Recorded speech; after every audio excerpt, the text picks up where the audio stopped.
The ancient castle of Valdris stood hidden behind enchantments in the mountains of Eastern Europe, where Casimir Dracath, the vampire king, had ruled for over 8 centuries. His palace was a masterpiece of Gothic architecture, with towering spires that pierced the clouds and halls lined with the portraits of long-dead nobles.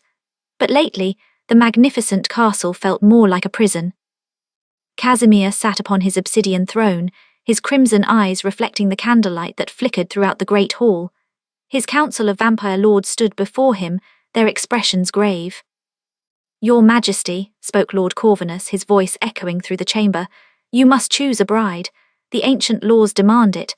800 years without an heir weakens our kind's foundation." Casimir's jaw tightened. For centuries, noble vampire women had paraded before him, each more beautiful than the last, each claiming devotion. Yet he had seen through every single one. They desired his power, his immortality, his crown, never him. The loneliness of his existence had carved a hollow space in his chest where his heart once beat. "I have watched humanity evolve through the ages," Casimir said, his voice carrying the weight of centuries. "I have seen empires rise and fall. I have witnessed love in its purest form among mortals, the kind that asks for nothing but to exist beside another. Yet among our kind, I find only ambition wearing love's mask." "Then what do you propose, Your Majesty?" asked Lady Nightshade, the eldest of his council. A dark smile crossed Casimir's pale features. "If I cannot find truth among immortals, perhaps I shall test the mortals themselves. I have heard tales of billionaire Cornelius Ashworth and his 4 daughters. The man is dying and his fortune, estimated at $50 billion, will pass to whichever daughter marries first and produces an heir. The whole world watches them like hawks circling prey." Lord Corvinus frowned. "You would walk among humans, a vampire of your power and station." "I would walk among them as one of them," Casimir replied, rising from his throne. His tall frame, over 6 feet of pure predatory grace, commanded the room. "I shall use my abilities to appear as a common servant. I will take a position in the Ashworth household and observe these daughters. If mortal women fighting over billions can show me genuine love exists, then perhaps hope remains. If not—" He paused. "Then I shall accept that love is merely a fairy tale humans tell themselves in the dark." 3 nights later, Casimir stood before the towering gates of the Ashworth estate in the English countryside. The mansion sprawled across 50 acres, a modern palace of glass and marble that spoke of wealth beyond measure. He had suppressed his supernatural aura, masking his true nature.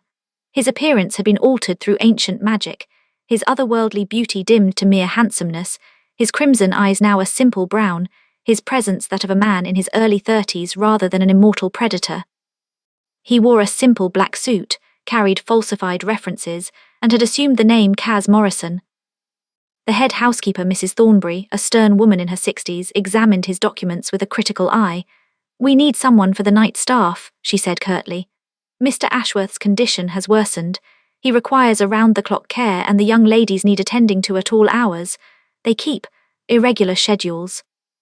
"I'm accustomed to night work," Casimir replied, fighting the irony of that statement. "The pay is standard but the work is demanding. Mr. Ashworth's daughters are—" She paused, choosing her words carefully, challenging. "Miss Thorne is the eldest and manages the business affairs. Miss Seraphiel is involved in charity work. Miss Ravenna is a social media influencer with millions of followers. And Miss Winter, the youngest, is, well, you'll see." Casimir nodded. "I can handle challenges." Mrs. Thornbury gave him a long look. "We'll see about that, you start tonight." As she led him through the mansion, Casimir's enhanced senses took in everything. The scent of expensive perfumes, the whisper of silk against marble floors, the elevated heartbeats of humans scheming and plotting. And underneath it all, the slow, laboured breathing of a dying man, Cornelius Ashworth, the master of this golden cage. His room in the servants' quarters was simple but comfortable. As he unpacked his minimal belongings, Casimir heard raised voices from the floor above.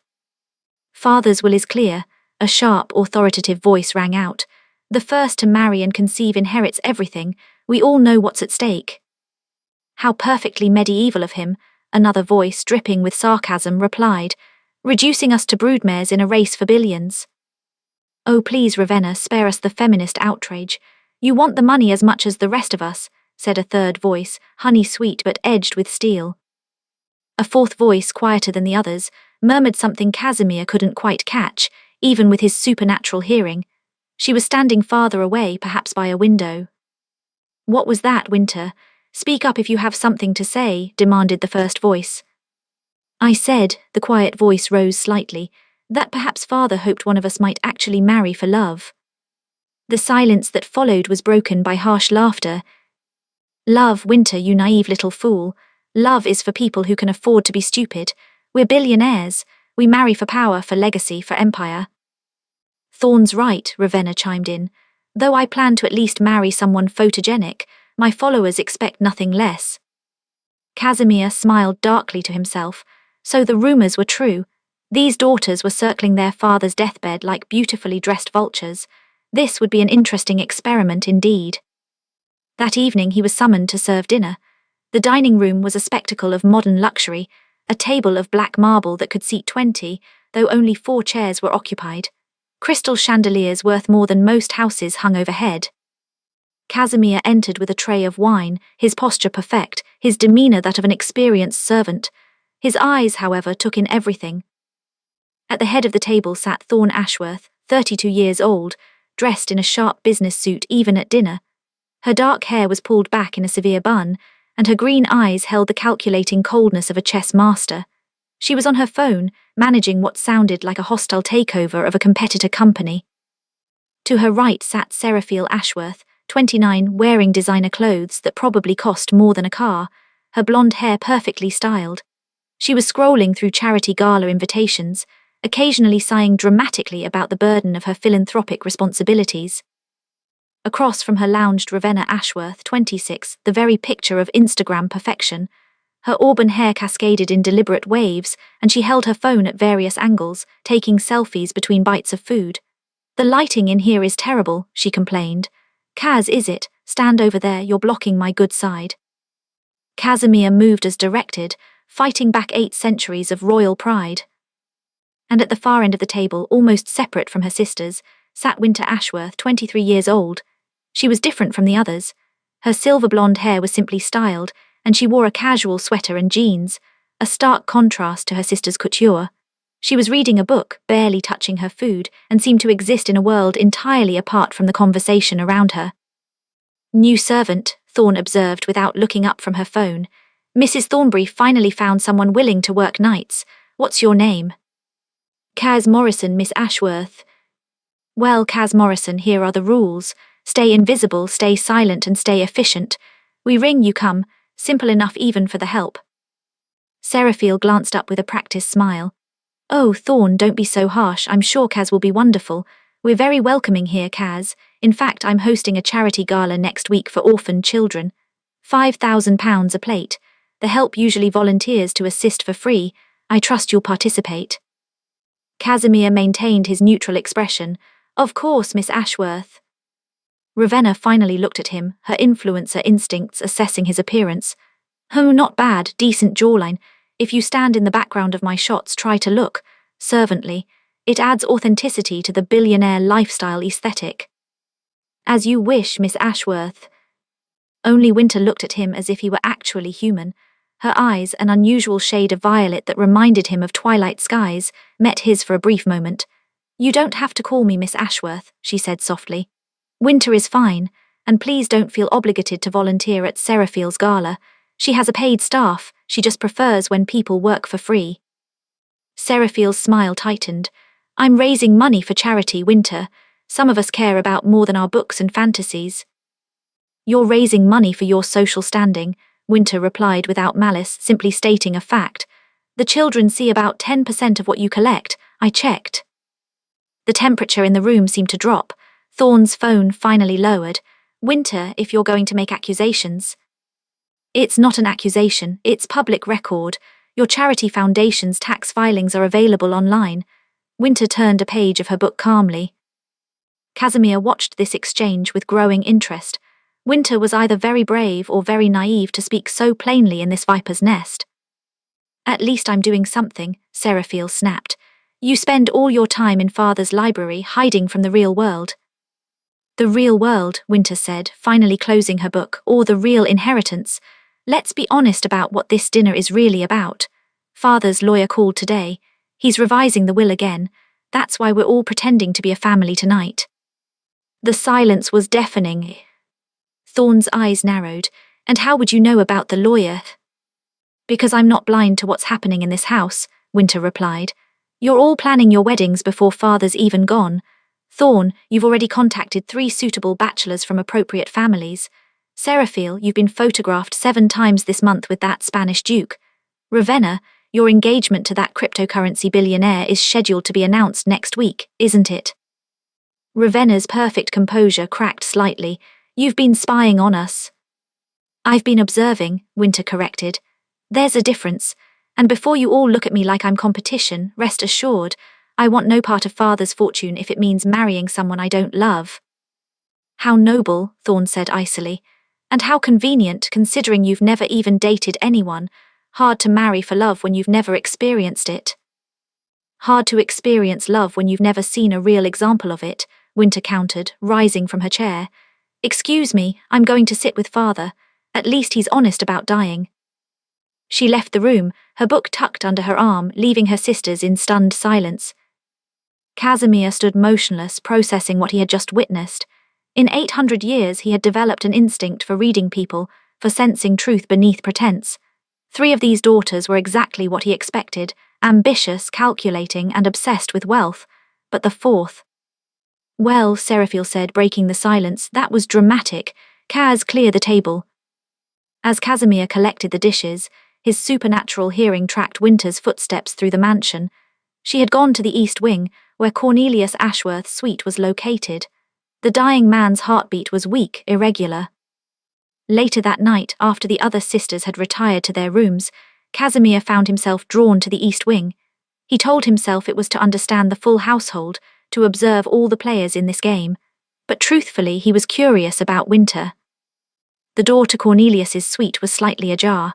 Inside, he could see Winter sitting beside her father's bed, reading aloud from a book. The old man, bald, gaunt, connected to various machines, had his eyes closed, but a faint smile played on his lips. It is not in the stars to hold our destiny, Winter read, but in ourselves. You always loved that quote, father. Because it's true, Cornelius whispered, his voice barely audible, though I fear your sisters have forgotten it. They're just scared, Winter replied, though her voice carried doubt.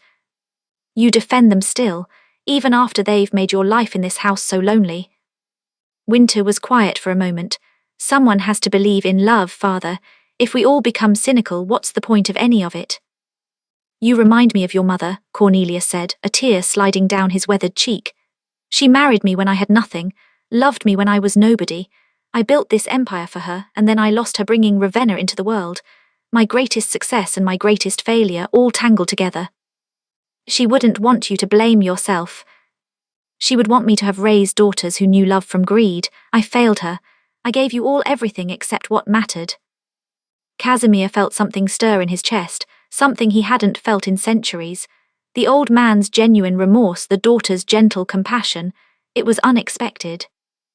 He silently moved away, retreating to contemplate what he had learned on his first day among the Ashworths. In his small room, Casimir stood by the window, looking out at the moonlit grounds. For 800 years he had searched for authentic love, for connection that transcended power and immortality. He had watched humans, envied them even, for their ability to love fully despite their brief lives. These 4 daughters represented a perfect test. They were fighting over billions, yet one of them seemed different. Was Winter's gentleness genuine, or was she playing a longer game? Was her rejection of wealth a strategy to appear noble, or did she truly believe in love?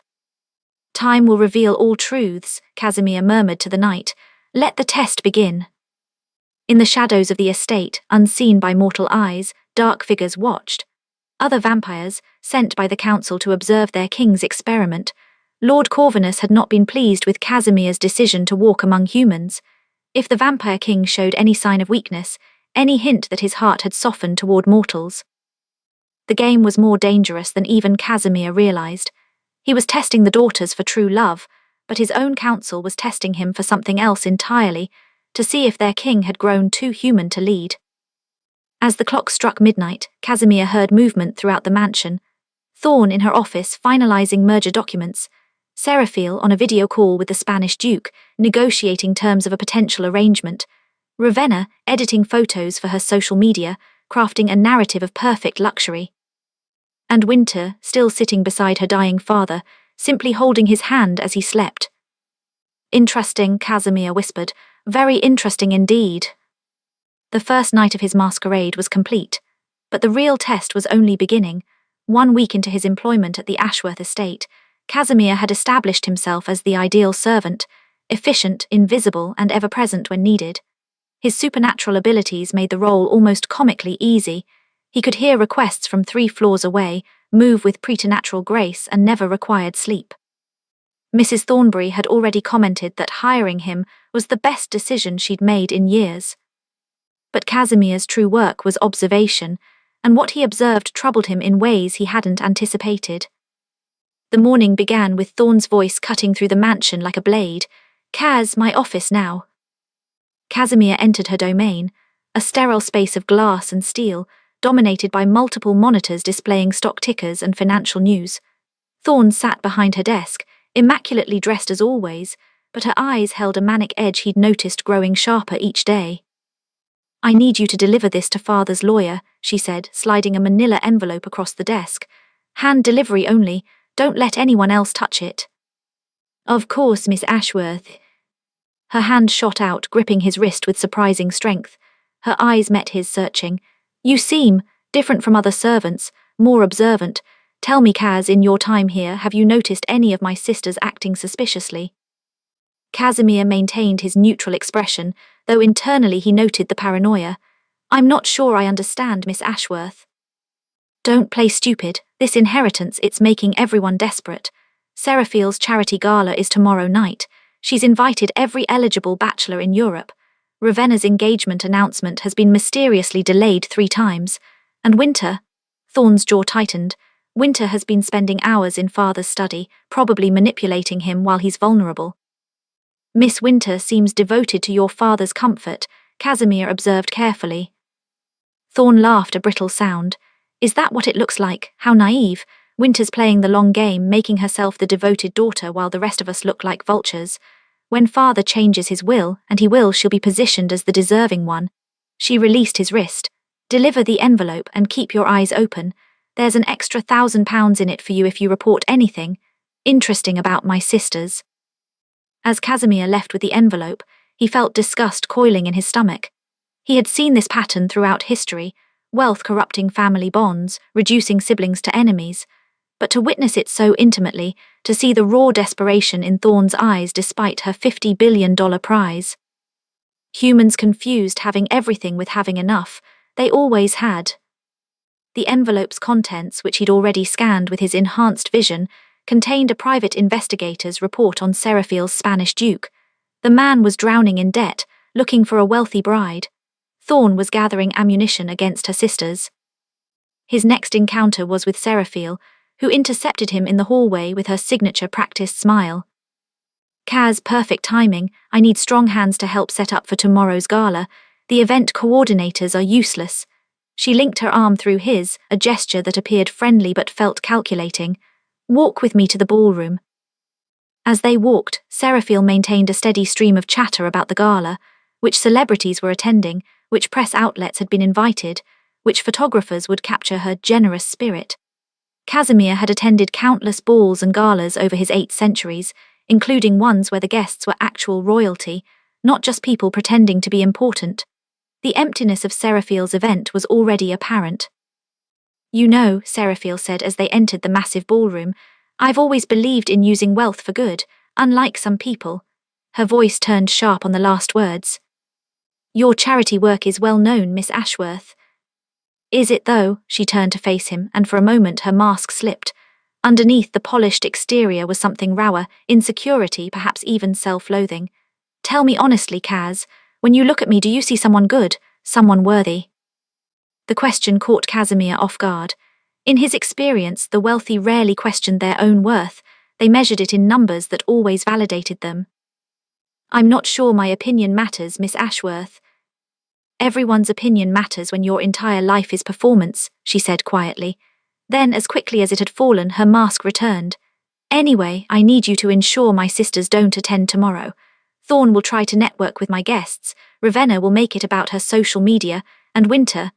Winter will make everyone uncomfortable with her judgmental silence.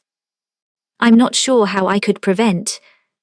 You're resourceful, figure it out, there's £2,000 in it for you. She smiled brilliantly. See, I'm generous, unlike what Winter told you I do pay people.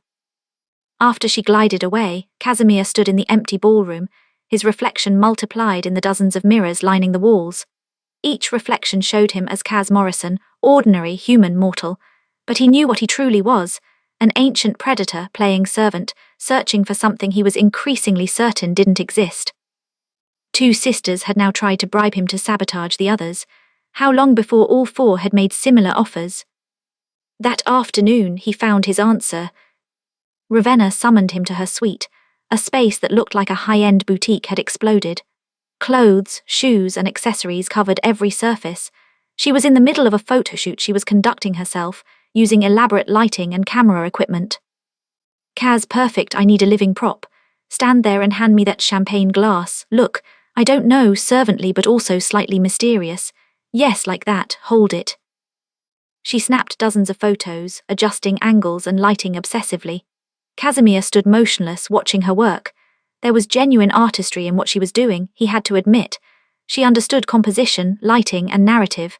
Under different circumstances, she might have been an actual photographer rather than just documenting her own existence. Excellent, Ravenna finally said, reviewing the images. My followers eat up the served by handsome staff aesthetic. You'll be in my stories tonight. Try not to let it go to your head. I'll endeavour to remain humble, Miss Ashworth.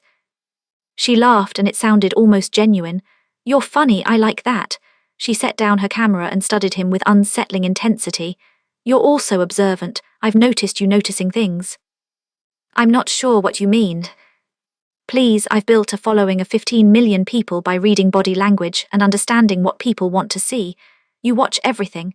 You're cataloguing us, aren't you? The crazy billionaire daughters and their dying father. She moved closer. So tell me, what have you catalogued about me?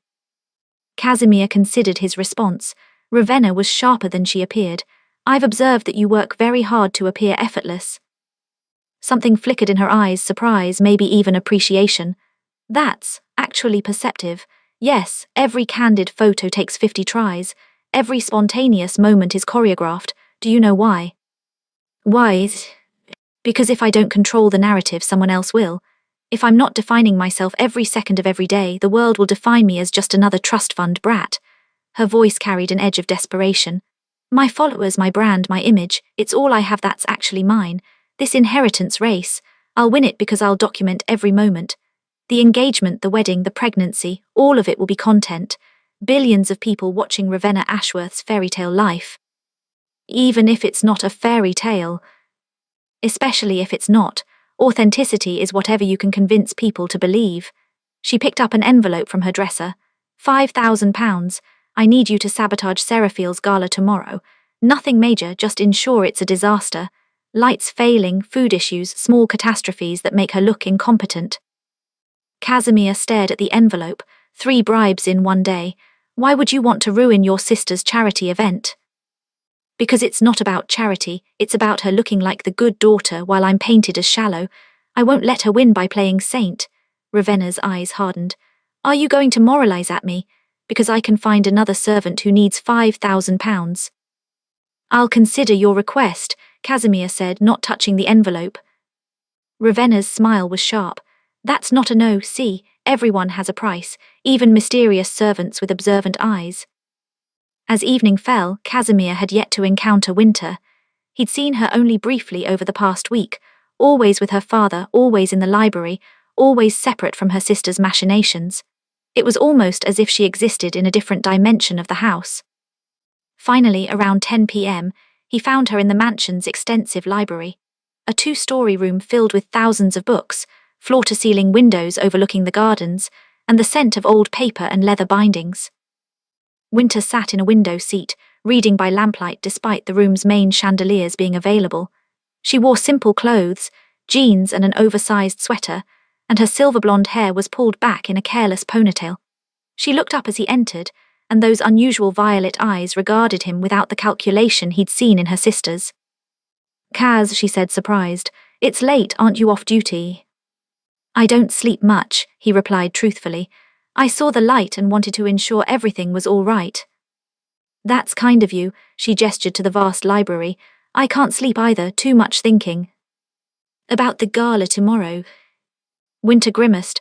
Among other things, my sisters have been in rare form lately. Let me guess, they've all tried to recruit you into their schemes. Casimir's eyebrow raised slightly. What makes you say that? Because that's what they do. Everyone becomes a chess piece eventually. She closed her book. He noted it was a collection of poetry, not the business texts or fashion magazines her sisters favoured. They've tried with me too, you know. Thorne offered me 10 million to drop out of the inheritance race entirely. Seraphiel suggested we team up against the others. Ravenna. Well, Ravenna told me I should just accept that I'm too weird to win anyway. And you refused them all. Of course, this isn't a game to me. Winter stood, walking along the bookshelves with the familiarity of someone who knew every volume. Do you know why Father created this terrible will, this race to marry and produce an heir? I assumed he wanted to ensure the family legacy. That's what my sisters think, but I asked him directly during one of his lucid moments. She pulled a book from the shelf, an old photo album. He said he wanted to see which of us understood what wealth is actually for, whether any of us had learned the lesson he failed to teach. She opened the album, showing Casimir photographs of a younger Cornelius with a beautiful woman, Winter's mother clearly, given the resemblance. My mother Isabel, she died giving birth to Ravenna. Father says she was the only person who ever loved him when he had nothing. She married him when he was a failed inventor working in a garage. She believed in him when no one else did. Winter's fingers traced the photograph gently.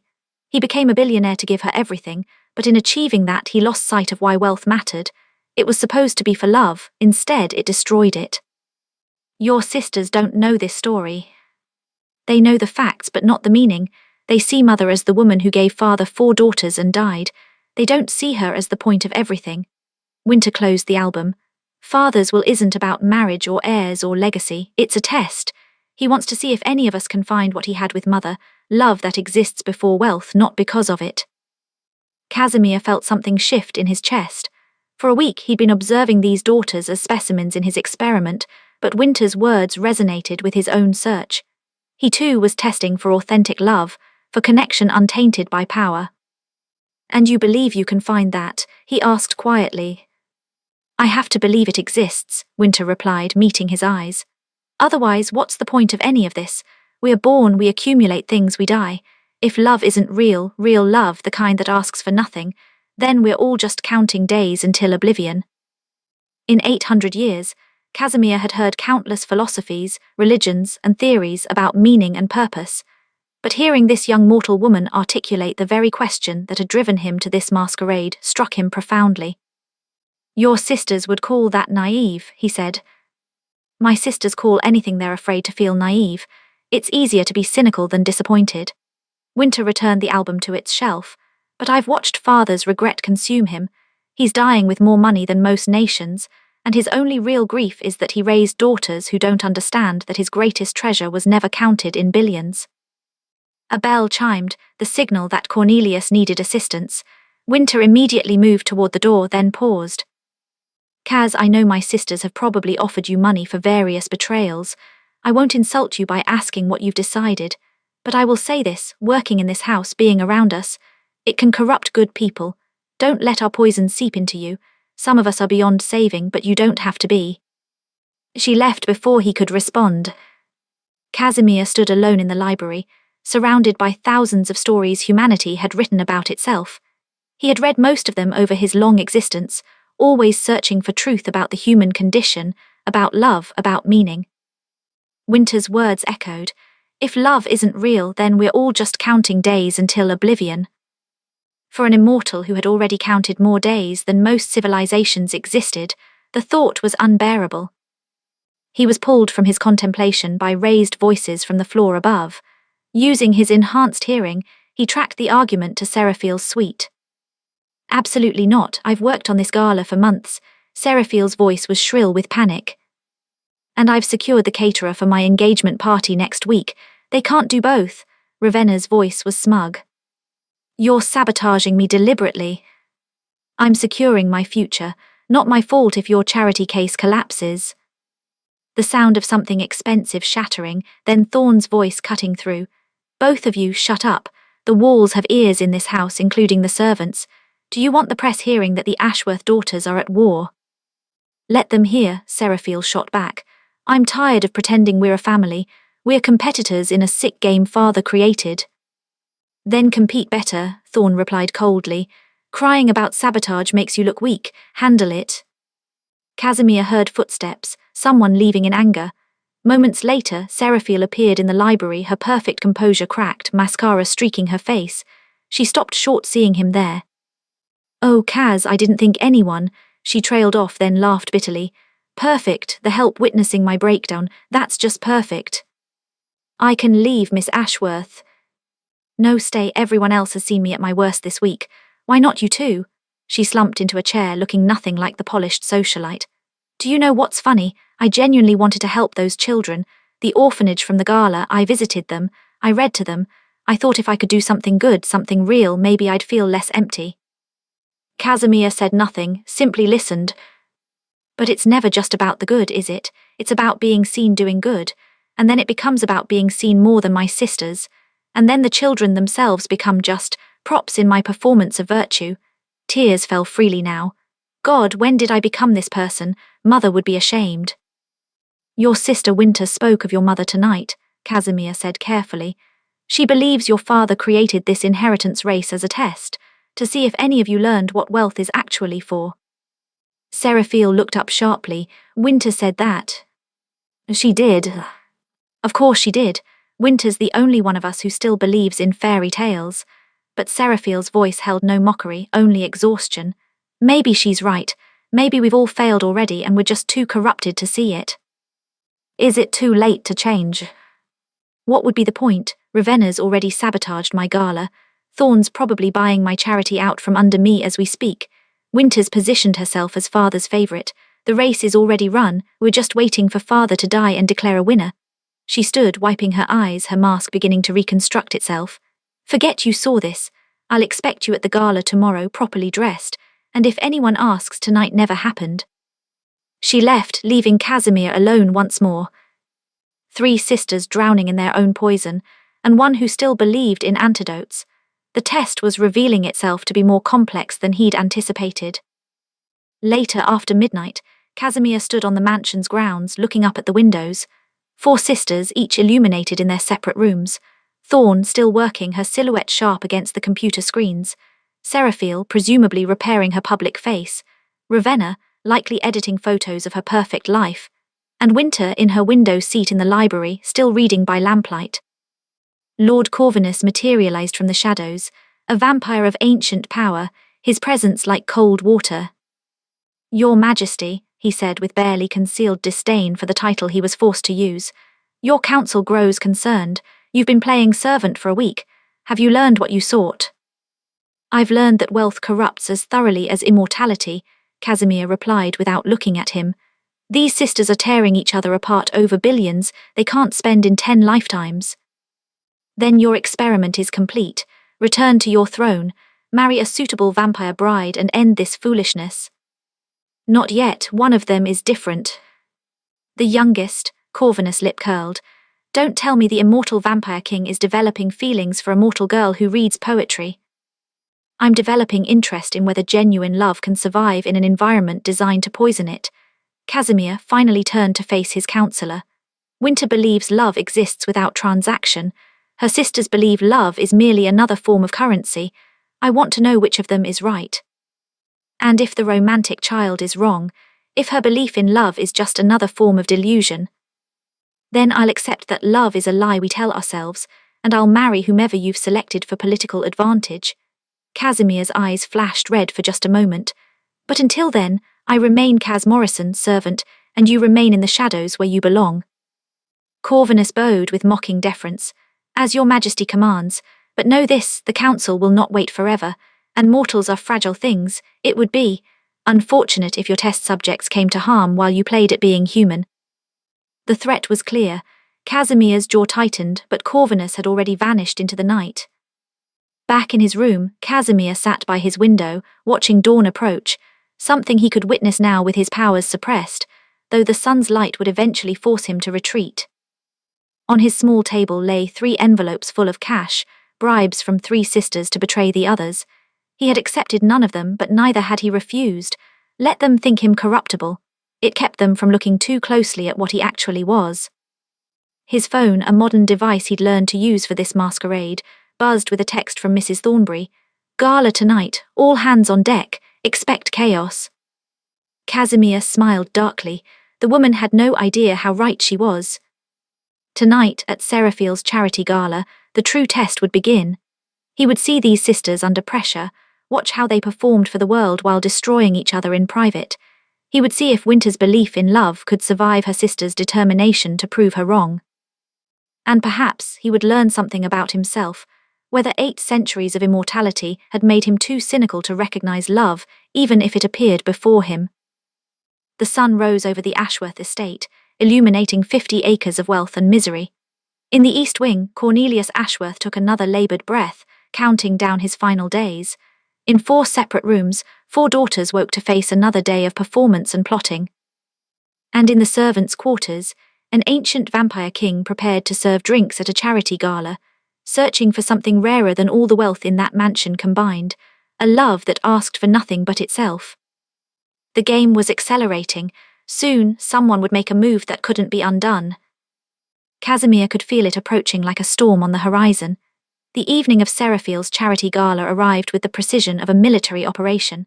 The Ashworth estate had been transformed into a glittering spectacle, the ballroom adorned with crystal and gold, the gardens illuminated by thousands of lights, and valets lined up to receive the fleet of luxury vehicles delivering Europe's elite. Casimir, dressed in formal server attire, moved through the preparations with his characteristic efficiency, but his supernatural senses detected something else beneath the glamour: fear. The staff whispered about last-minute catastrophes. The celebrity chef had cancelled that morning, 2 major donors had mysteriously withdrawn, and the photographer from Vogue had been replaced with someone from a tabloid. Sabotage, Ravenna's work most likely, though Thorne's fingerprints were on the donor withdrawals. In the mansion's preparation room, Serafiel stood before a full-length mirror, resplendent in a gown that cost more than most people earned in a year, but her hands trembled as her stylist applied the final touches to her makeup. "Miss Ashworth," the stylist said gently, "you need to stop crying. Your eyes are getting puffy." "I'm not crying," Serafiel insisted, though tears clearly threatened. It's allergies." Casimir entered with a tray of champagne. 15 minutes until guests arrive, Miss Ashworth." Serafiel's eyes met his in the mirror. For a moment the mask fully dropped and he saw raw terror. "Kaz, this is going to be a disaster. I can feel it. Everything that could go wrong has gone wrong. My sisters are hoping to see you fail," Casimir finished quietly, "which is why you won't." "How can I not? The chef, the donors, the performance," Casimir interrupted, "is all that matters. You've built your life on performance, haven't you? So perform. Make them believe this was all according to plan. Turn catastrophe into triumph through sheer force of will." Serafiel stared at him. "Why are you helping me? My sisters probably offered you more money than I did." "Perhaps I'm curious to see if you're capable of being genuine when it costs you something." The words hung in the air. Then Serafiel laughed, a real laugh, not her practiced social one. "You're a very strange servant, Kaz Morrison." "So I've been told." She stood, squaring her shoulders, her mask reconstructing itself. "You're right, I've performed my way through worse. What's one more night of pretending?" But as she walked toward the ballroom, Casimir saw her pause at a window overlooking the gardens. Down below, early arrival guests were already networking and posturing. In the midst of them stood Ravenna, holding court, her phone capturing every moment, undoubtedly posting about her sister's quaint little charity event. "She's going to make tonight about her," Serafiel whispered. "She always does." "Then make it impossible for her to ignore you," Casimir suggested. "Give them a show worth remembering." Serafiel's eyes narrowed thoughtfully. Then she smiled, a genuine, slightly wicked smile. "You know what? Yes, let's give them a show." The gala began with all the grandeur Serafiel had planned. Despite the behind-the-scenes chaos, the guests saw only elegance. The replacement caterer, whom Casimir had personally coached through the menu, delivered exceptional food. The tabloid photographer was kept so busy with Seraphiel's orchestrated, candid moments that he had no time for scandal hunting. Casimir worked the floor, serving drinks, observing everything. His enhanced hearing picked up 100 conversations. "Did you hear? Cornelius Ashworth is down to weeks, maybe days. I'm betting on Thorne to inherit. She's the only one with business sense. Ravenna's engagement is supposedly happening any day now. Smart girl getting ahead of her sisters. That youngest one, Winter, have you seen her? She's not even here, probably too strange for society." From his position near the bar, Casimir watched the three sisters work the room. Thorne, dressed in a sharp crimson gown, networked with ruthless efficiency, turning a charity gala into a business opportunity. Ravenna, in designer white that photographed like moonlight, curated every moment for her millions of followers. And Seraphiel, playing the gracious host, guided donors toward auction items with practiced charm. But Winter was indeed absent. Casimir's supernatural senses told him she was in the library, exactly where she'd been all day with her dying father. "Champagne," a cold voice demanded. Casimir turned to find Thorne, her green eyes assessing him with uncomfortable intensity. "Walk with me to the terrace, I need a word." They stepped out into the garden, away from the crowd. The night was crisp, stars visible despite the gala's lights. "I know what you're doing," Thorne said without preamble. Casimir's expression remained neutral. "I'm serving drinks, Miss Ashworth." "Don't play stupid, you're observing us, cataloguing us, you're far too attentive, too aware for a normal servant." She moved closer. "Who sent you? Is it father's lawyer, one of his business rivals, or are you a journalist trying to get inside information on the Ashworth succession?" "I'm simply doing my job." "No one is ever simply anything in this house." Thorne's voice dropped to a dangerous whisper. "Everyone has an angle, so what's yours, Cas Morrison, if that's even your real name?" Casimir met her gaze steadily. In his long existence, he'd faced down vampire lords, human monarchs, and creatures far more dangerous than a paranoid billionaire's daughter. But there was something tragic in Thorne's suspicion. The way trust had been murdered in her until even servants became potential enemies. "My angle," he said carefully, "is that I find your family fascinating. 4 daughters, each brilliant in their own way, destroying each other over money they'll never spend. It's very human." "Human," Thorne repeated, something flickering in her eyes. "What an odd way to phrase it. Sometimes you sound like you're not quite." She was interrupted by a commotion from the ballroom. They rushed back inside to find Ravenna at the center of attention, having spontaneously announced her engagement to cryptocurrency billionaire Marcus Eldridge. The man himself stood beside her, looking somewhat bewildered as Ravenna orchestrated selfies with the gathered crowd.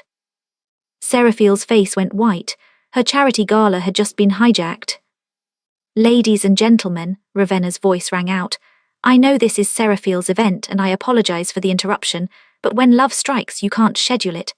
Marcus and I are engaged, and we wanted to share our joy with all of you." The crowd applauded, cameras flashed. Seraphiel stood frozen, watching her moment stolen. Thorne's jaw clenched. "That conniving little..." But before she could finish, Seraphiel did something unexpected. She laughed a bright, delighted laugh and rushed forward to embrace Ravenna. "Sister, this is wonderful. What better way to celebrate orphan children than with the promise of new love?" Seraphiel spun to face the crowd, her performance flawless. "Everyone, this calls for champagne, and I'm pleased to announce that my dear sister's engagement has inspired her to double her donation to tonight's cause. Isn't that right, Ravenna?" Ravenna's smile froze. She'd been outmaneuvered. To refuse would make her look petty on camera. Of course, for the children." £1 million, Seraphiel announced. "Let's hear it for the happy couple." The crowd erupted. Ravenna was trapped in her own publicity stunt, now committed to donating a fortune she'd intended to spend on her wedding. Seraphiel caught Casimir's eye across the room, and he saw triumph there. She'd learned quickly. But the evening wasn't finished with its revelations. At precisely 10 p.m, the ballroom's massive screens, meant to display images of the orphanage, flickered to life with different content. Video footage began playing, Thorne in her office, speaking to someone off camera about hostile corporate takeovers, Seraphiel meeting with her charity's accountants, discussing how to minimize actual donations while maximizing tax benefits, Ravenna with her fiancé, clearly negotiating terms of a business arrangement rather than a romance. Someone had hacked the gala's media system and was exposing the sisters' private moments to their gathered guests. Panic erupted. Seraphiel rushed to cut the power. Thorne screamed for security. Ravenna frantically tried to maintain her social media narrative, but the damage was catastrophic. In the chaos, Casimir's enhanced hearing picked up a sound from the upper floors, laughter. Not cruel laughter, but sad, knowing laughter. Winter. He found her in the library's upper gallery, laptop open, watching the galas collapse via the security cameras. That was you, Casimir said, not a question. Winter didn't look up. They needed to see themselves, really see themselves. The performance had to end sometime. You sabotaged your own sister's charity event. I sabotaged a fraud masquerading as charity. Winter finally met his eyes, and he saw tears there despite her actions. Do you know how much of tonight's donations actually reach the orphanage? 12%. 12% while my sisters parade around pretending to care about anything but their inheritance. So you exposed them, in front of Europe's elite. I exposed the truth, what they do with it is their choice. Winter closed the laptop. You think I'm cruel, I can see it in your eyes. I think you're heartbroken, Casimir replied, surprising himself with his honesty. You wanted them to be better, you're still hoping they can be. Winter's composure cracked. I wanted them to remember Mother, to remember that we weren't always like this. There was a time when Thorne read me bedtime stories, when Seraphiel braided my hair, when Ravenna and I built blanket forts and imagined adventures. Her voice broke. They were my sisters before they became competitors, and I miss them. I miss them so much it feels like drowning. Casimir found himself moving closer, drawn by her genuine pain. Then why push them away? Why sabotage? Because enabling their delusions isn't love. Winter stood abruptly. They're poisoning themselves and everyone around them. Father is dying watching his daughters become monsters. Someone had to force them to look in a mirror. Even if it destroys what's left of your family. It's already destroyed. I'm just making everyone acknowledge it. Below, the gala had descended into chaos. Guests were leaving in droves. The press were having a field day. The Ashworth daughters' carefully constructed images were crumbling in real time. Casimir studied Winter, this strange, contradictory young woman who believed in love while orchestrating her sister's humiliation. She was more complex than he'd initially assessed. Your father is calling for you, he said quietly, his enhanced hearing picking up Cornelius's labored breathing changing rhythm. Something's wrong. Winter's eyes widened, she ran. By the time they reached Cornelius's suite, all four sisters were there. The old man lay in his bed, looking smaller and frailer than ever, surrounded by medical equipment that beeped ominously. Girls, he whispered, his voice barely audible, all of you, finally. Father, don't try to speak, Seraphiel said, her earlier composure shattered. We've called the doctor. No doctors, no more time for doctors. Cornelius's eyes moved across his daughters' faces. You're all here, even you, Thorne, even during your important gala. The gala's over, Father, Thorne said quietly. I know, I watched it all fall apart, a weak smile. Good. The sisters exchanged confused glances. Father, Ravenna ventured. My will, my test. You all thought it was about marriage, about heirs, about continuing the Ashworth dynasty. Cornelius coughed, and Winter held a glass of water to his lips. It was never about that. Then what? Seraphiel began. It was about love, about whether any of you understood what your mother knew, that wealth without love is just counting numbers until death. His eyes fixed on each daughter in turn. Thorne, you've built empires but can't trust anyone enough to let them close. Seraphiel, you perform virtue but forgot how to feel it. Ravenna, you've documented every moment of your life except the ones that actually mattered. And Winter. He paused, looking at his youngest. Winter, you understood everything and loved nothing. You saw the truth but used it as a weapon. You're as lost as your sisters, just in a different direction. Winter's face crumpled. Father, I tried to show them. You tried to hurt them into being better. Doesn't work. Love doesn't come through pain, even righteous pain. Cornelius's breathing was becoming more labored. I failed you all, gave you everything except what you needed. Your mother would be so disappointed. Don't say that, Thorne whispered, tears finally breaking through her iron control. Please don't. It's true, I built this fortune to honor her memory and ended up dishonoring everything she believed in. Cornelius looked at each daughter. My will, changing it, one last time. Father, you need to rest, Seraphiel pleaded. I'll rest soon enough. Lawyers coming tomorrow, changing everything. The inheritance, it doesn't go to who marries first. It goes to whoever learns to love without transaction. Whoever can prove they understand what wealth is actually for. How are we supposed to prove that? Ravenna asked, her influencer persona completely abandoned.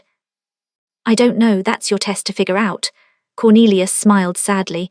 Maybe you can't, maybe I've broken you too thoroughly, but I had to try, one last time, for your mother. The medical equipment's beeping became more erratic. A nurse rushed in, but Cornelius waved her away weakly. Girls, my girls, I love you, all of you, even though I showed it so poorly. His eyes were closing. Your mother loved you too, remember that, remember her, not the wealth, not the empire, her. Father, Winter grabbed his hand. Remember love, Cornelius whispered. It's all that matters, only thing that survives us, everything else is. He didn't finish, the beeping flatlined. The nurse rushed forward, but it was clear there would be no heroic revival. Cornelius Ashworth, billionaire industrialist, was gone. The sisters stood frozen, united in grief for the first time in years. Thorne's iron control shattered into open weeping. Seraphiel collapsed into a chair, gasping for breath. Ravenna simply stood there, tears streaming down her face, her phone forgotten in her hand. And Winter pressed her father's hand to her cheek, whispering apologies he could no longer hear. Casimir stood in the doorway, watching. In 800 years he had witnessed countless deaths, brutal, peaceful, heroic, tragic. But there was something particularly poignant about watching these four women realize they'd spent their father's final months fighting over money instead of treasuring time. He's gone, the nurse said quietly. I'm sorry. The sisters didn't move. They stood around their father's bed like statues, each trapped in their own realization of loss and regret. Finally, Thorne spoke, her voice broken. We killed him, our fighting, our greed, we killed him. He was already dying, Seraphiel said, but without conviction. We made his death a performance, Ravenna whispered. Everything's always a performance, even this. Even now I'm thinking about how this will look to my followers. What's wrong with me? Winter said nothing, just held her father's cooling hand. Mrs. Thornbury appeared in the doorway. The guests, they've heard, many are offering condolences. What should I tell them? Tell them to leave, Thorne said flatly. The show's over, everyone go home. As the estate slowly emptied, gossips and socialites departing with fresh scandal to spread, the four Ashworth sisters remained with their father's body. The nurse had withdrawn to give them privacy. Only Casimir remained, a silent observer. Kaz, Winter said softly, not looking at him. Could you bring us tea, something normal, something human? Of course, Miss Winter. As he prepared tea in the mansion's vast kitchen, Casimir reflected on what he'd witnessed. Four daughters, each brilliant and broken in their own way, had just lost the last anchor to their humanity. Cornelius's final words echoed, love without transaction, prove you understand what wealth is for. It was almost poetic. The billionaire's final act was to create a test even harder than his original will. How did one prove genuine love? How did one demonstrate that they'd learned to value what couldn't be bought? When he returned with the tea, the sisters were talking quietly. A lawyer comes tomorrow, Thorne was saying. Father said he was changing the will again, this test about love, about proving we understand. How do you prove love? Seraphiel asked helplessly. How do you quantify it, measure it? You can't, Winter said. That's the point. Everything we've built our lives on, metrics, numbers, quantifiable success, none of it applies to the one thing Father actually valued. So what do we do? Ravenna asked. How do we win? Maybe, Winter said quietly, we're not supposed to win. Maybe we're supposed to finally be honest. The sisters fell silent. Casimir served the tea, and for the first time since he'd arrived, he saw them as their father must have. Four daughters he loved despite their flaws, four women he'd hoped to save from themselves. Kaz, Thorne said suddenly, you've been watching us all this time. What do you see, honestly? All four sisters turned to him, their masks finally dropped, their grief making them vulnerable. Casimir considered his response carefully. I see four women who forgot how to be sisters while trying to be successful. I see brilliance wasted on competition instead of collaboration. I see pain disguised as ambition. He paused. And I see 4 people who have one last chance to honor their father by becoming what he hoped you'd be. And what was that? Seraphiel asked. Human, Casimir replied. Flawed, loving, genuinely human. The word hung in the air, the same word he'd used with Thorn earlier, the same concept he'd been contemplating for centuries. Humanity, the capacity for genuine connection despite inevitable loss. Dawn was approaching.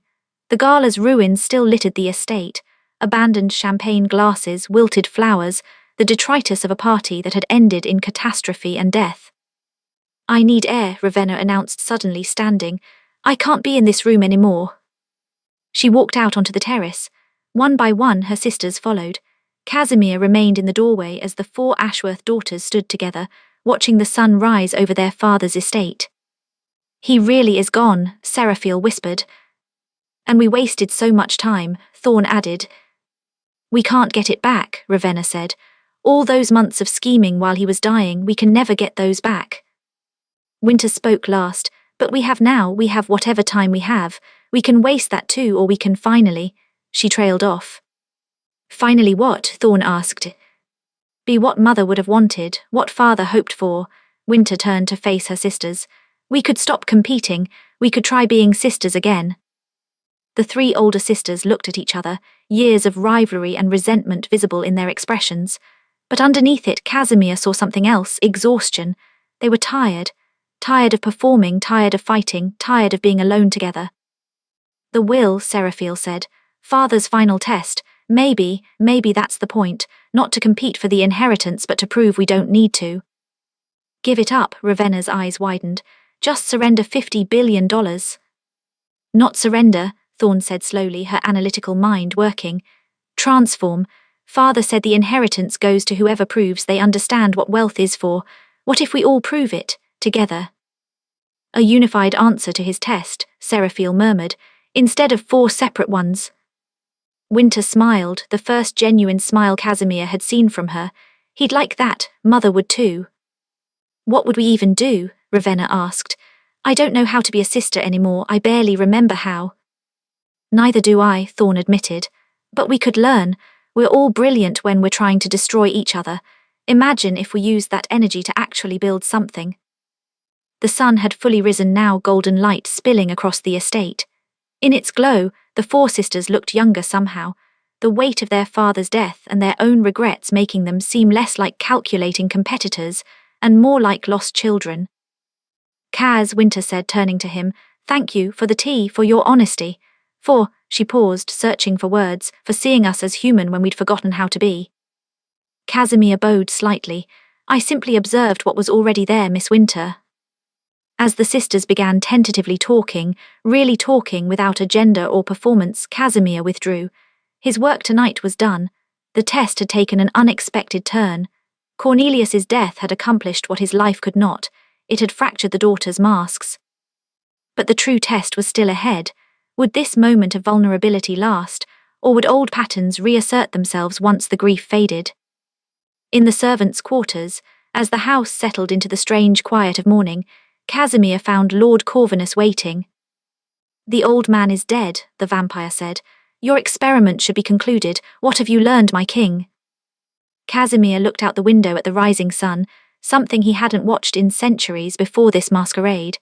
I've learned that humans have a remarkable capacity for self-destruction, but also an equally remarkable capacity for renewal. The question is which capacity wins. Pretty words, but you're no closer to finding your impossible love than when you started. Perhaps I'm learning that love isn't found, it's chosen. Despite pain, despite loss, despite every logical reason not to risk it. Casimir glanced at Corvinus. These sisters have one last chance to choose it, to honor their father by choosing connection over competition. And if they fail, then I'll have my answer. Love is merely another delusion, and I'll return to my throne and marry whomever you've selected. And if they succeed, Casimir smiled darkly, then I'll have an even more interesting question to answer. If mortals can choose love over $50 billion, what excuse does an immortal king have for choosing power over genuine connection? Corvinus's expression darkened. You're becoming too involved in their drama. These are humans, your majesty. temporary creatures whose entire existence is a brief flicker. Why do you care if they love or hate each other? Because, Casimir replied, in their brief flicker, they sometimes burn brighter than we do in our eternal darkness. And I want to understand how. I want to understand why their temporary love means more than our immortal power. Dangerous thinking, my king. Perhaps, but I've been safe for 800 years, and it's brought me nothing but emptiness. Perhaps it's time to be dangerous. Corvinus vanished into the shadows with a final warning. The council watches. Be careful your experiment doesn't become your downfall. Alone again, Casimir contemplated the day ahead. Cornelius's lawyer would arrive, the new will would be read, the sisters' fragile truce would be tested. And he, an ancient vampire king playing at being human, would watch and learn and hope that somewhere in this tragedy, truth about love would reveal itself. Because if it didn't, if even the death of their father couldn't teach these sisters to value connection over wealth, then perhaps Corvinus was right. Perhaps love was just another fairy tale, and his 800-year search had been for nothing. The day of reckoning was coming, for the Ashworth daughters and for the vampire king who had gone undercover to test them.